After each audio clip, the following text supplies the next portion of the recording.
La permaéconomie, c'est finalement pas autre chose que de la permaculture étendue et appliquée à l'ensemble des processus économiques.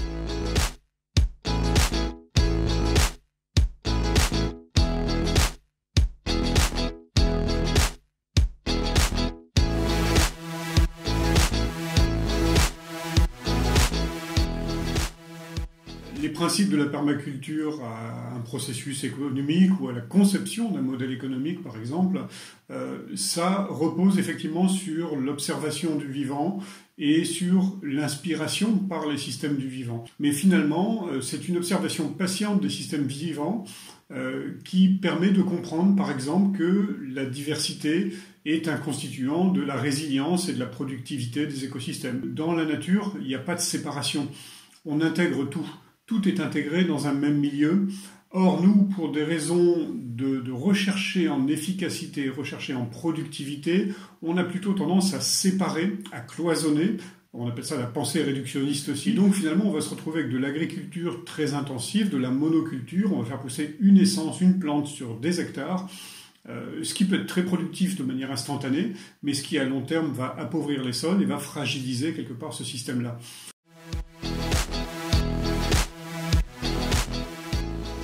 Si on voulait maintenant appliquer le biomimétisme et les principes de la permaculture à la question de la mobilité, par exemple aussi, là, typiquement, on va rentrer aussi dans ces schémas de diversification de l'offre. Dans un écosystème, chaque fonction est remplie par une myriade d'organismes.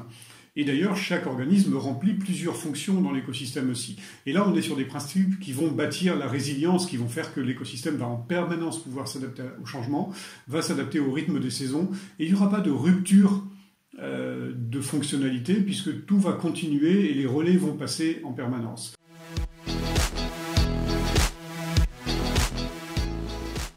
Un chercheur japonais qui est spécialiste d'un organisme qui s'appelle Fusarium polycephanum, dont le petit nom est blob.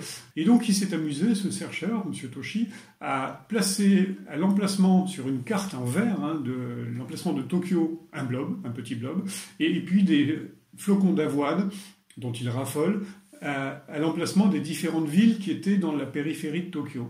Et en 24 heures, en fait, le blob a étendu ses pseudopodes pour aller chercher ses sources de nourriture. Quand il n'y avait pas de nourriture, il s'est rétracté.